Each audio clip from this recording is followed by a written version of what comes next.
Good evening, everyone. My name is Joseph Chambers III, and I'm here to talk about cultural competence and how to deal with it in the classroom.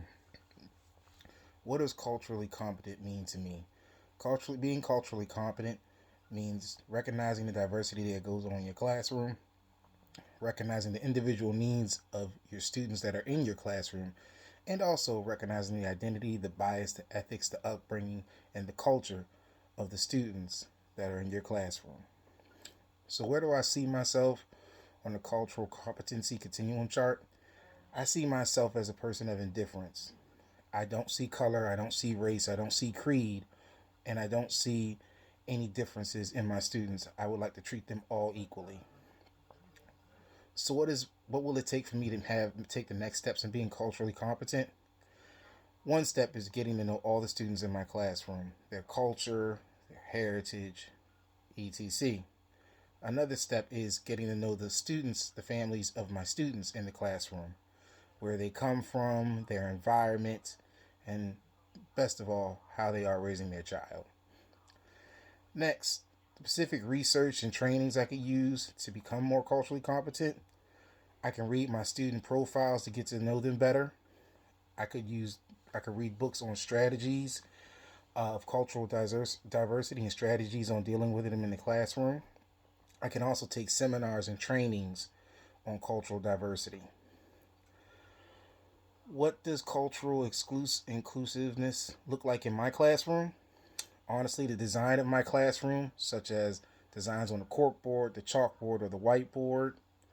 Also, the classroom structure. What I mean by classroom structure is basically where the kids are seated in the classroom. In my classroom, I would like to have each kid from a different culture or background seated next to each other, so each of them can get to know one another during in and out of class.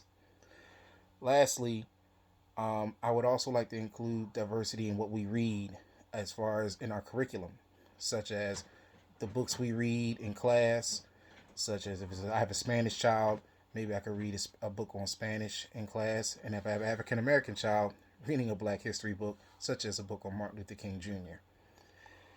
Lastly, how would I ensure respecting students get respected that are culturally diverse, or all my students in class being respected?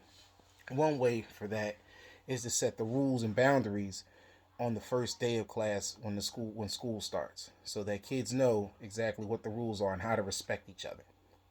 Next is being mindful of my body language, not showing any negative body language towards any child, whenever they try to express their culture.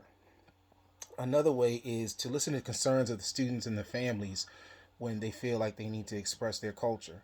Listening to the concerns, knowing that I care and I am worried, and I would sit there and do my best to help them and advocate for them as best as possible. Lastly, is be open minded and compassionate. It's best to have an open mind when it comes to accepting culture. That's also what makes me racially indifferent on the cultural continuum chart. Also, I would stress this to my students and model it so that way they can be like how I can lead, I can show by example, and they can be like me in class when they can be more culturally competent towards their peers. Also, stressing do unto others as you would have done to yourself. Well, I hope you have enjoyed my presentation, and I can't wait to hear from you. Thank you.